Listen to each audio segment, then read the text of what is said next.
नमस्कार भाइयों और बहनों, सत श्री अकाल, राम राम। आप जैसा भी माने, सबके लिए ये बाबा हाजिर है।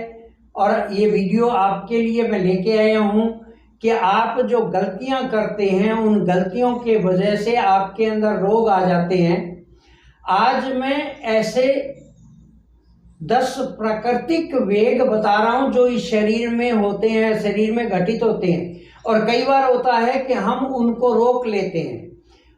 उनको रोकना नहीं चाहिए। जो प्राकृतिक वेग इस शरीर के लिए भगवान ने बनाए हैं, उनको अगर रोकेंगे तो ये मानिए कि हमारा शरीर बीमारियों से गिर जाएगा।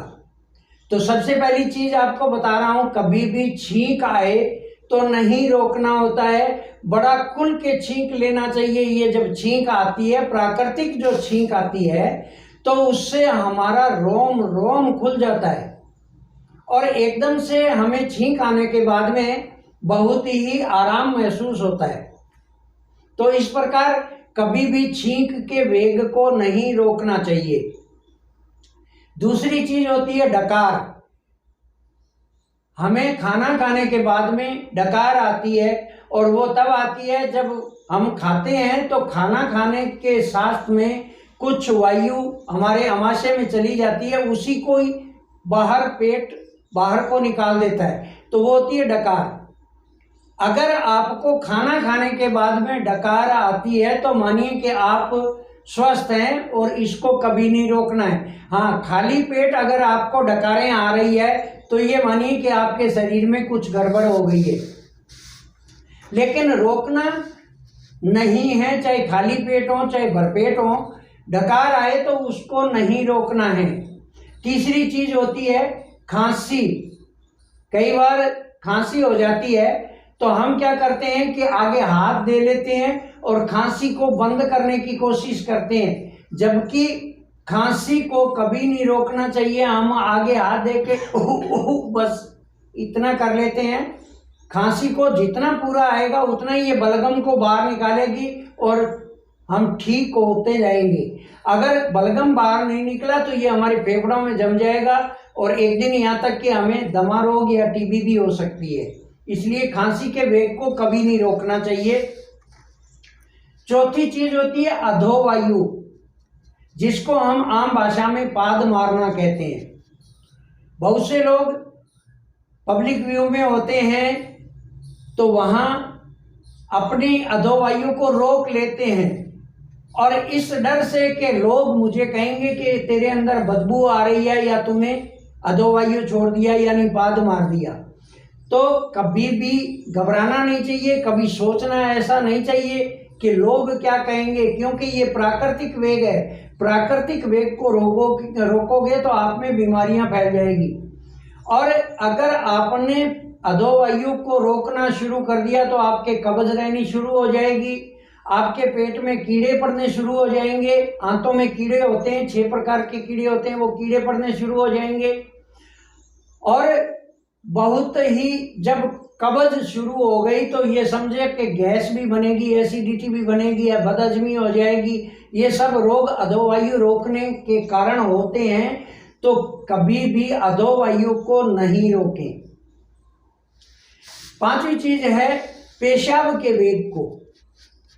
कई बार हम नेग्लेक्ट करते जाते हैं कि चलो बैठे हैं, थोड़ी देर को बाद में करेंगे, पेशाब करेंगे।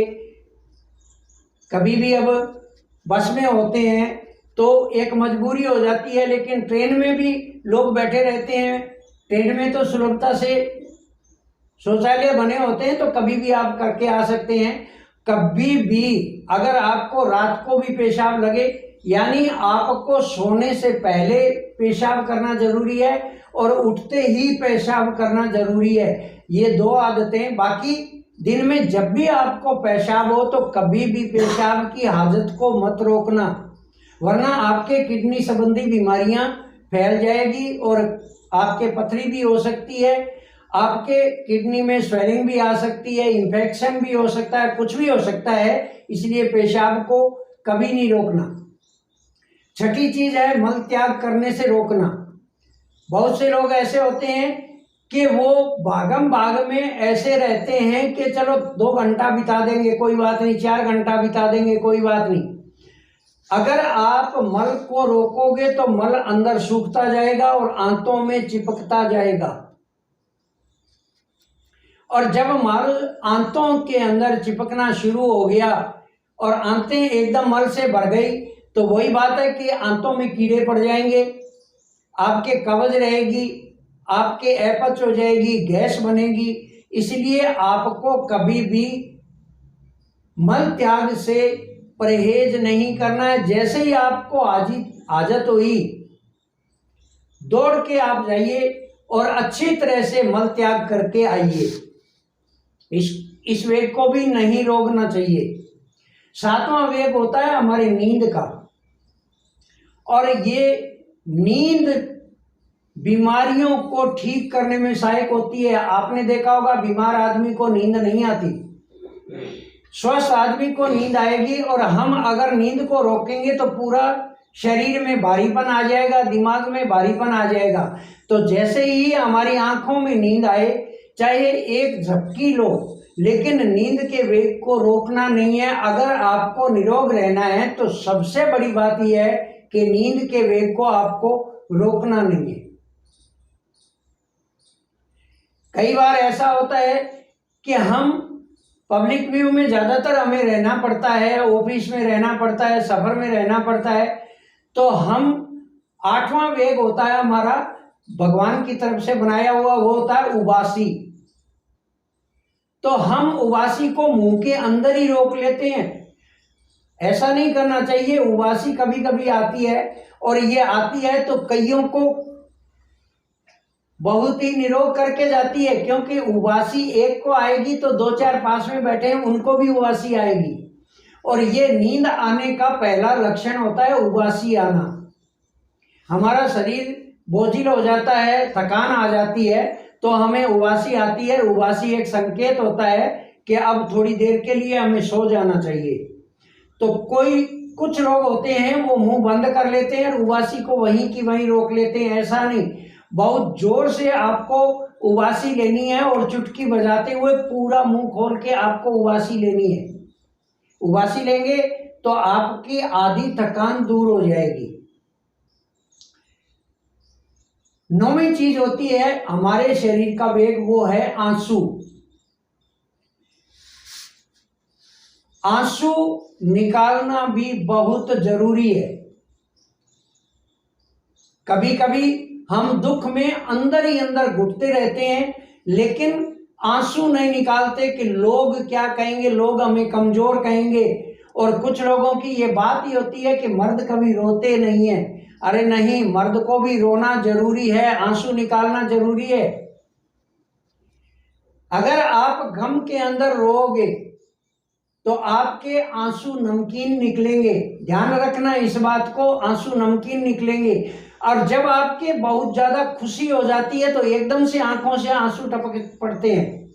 वो आंसू खुशी के होते हैं, और खुशी के आंसू कभी नमकीन नहीं होते, वो पानी की तरह फीके होंगे। ये भी ध्यान रखना। तो हमें हमारे किसी भी प्रकार के दुख को अंदर ही अंदर नहीं घुटाना है। रो लिए तो हम थोड़ी देर रोएंगे तो हल्का हो जाएगा हमारा मन, और हम उस गम को बहुत जल्दी भूल जाएंगे। अगर अंदर ही अंदर घुटते रहे तो हजारों बीमारियां हमारे शरीर में घर कर जाएगी। यहाँ भी आंख को भी नुकसान पहुंचेगा। इसलिए रोना भी जरूरी है। और सबसे अच्छी बात 10वां जो आपको वेग बता रहा हूं, प्राकृतिक का वेग, वो है हंसना। अगर आप मान के चलिए कोई आपके सामने मरीज है और उसको आप पूरे दिन में आधा घंटा के लिए हंसा दोगे, कोई हंसने वाली बात कहते हुए उसको हंसा दोगे, तो ये मानिए कि उसकी आधी बीमारी हंसने से कट जाएगी और वो निरोग होता आपको नजर आ जाएगा। तो हम किसी की बात को सुन के हंसते नहीं है, जबकि हमें खिलखिला के हंसना। कई बार आपने देखा होगा कि योगा करते वक्त भी झुक करके वो हा करते हैं, या फिर हा हा हा हा हा जोर से नकली हंसी हंसते हैं। लेकिन मैं नहीं कहता कि आप नकली हंसी हंसो। आपको खुल के कोई भी छोटी से छोटी बात पे हंसी आती है तो इतना हंसिए, इतना हंसिए कि आपका रोम रोम खुशी से भर जाए और आपकी बीमारियां दूर भाग जाए। तो ये जो 10 वेग मैंने बताए हैं, इन वेगों को, क्योंकि ये भगवान ने हमें दिए हैं, ये अपने आप नहीं, भगवान ने हमें ये प्राकृतिक वेग 10 प्रकार के दिए हैं, तो इनको रोकना नहीं है। ये 10 इंद्रियों के गुण हैं और 10 वेग जो बताए हैं मैंने, इनको कभी नहीं रोकना। रोकोगे नहीं, खुल के हंसोगे, खुल के सारा काम करोगे, टाइम टू टाइम मैंने बताया वैसा करोगे, तो आपके कोई भी बीमारी नज़दीक नहीं फटकेगी। आप करके देखना, आजमा के देखना, आपको पता लग जाएगा स्वयं। तो मिलेंगे अगले वीडियो में, तब तक के लिए नमस्कार। जय हिंद, जय भारत।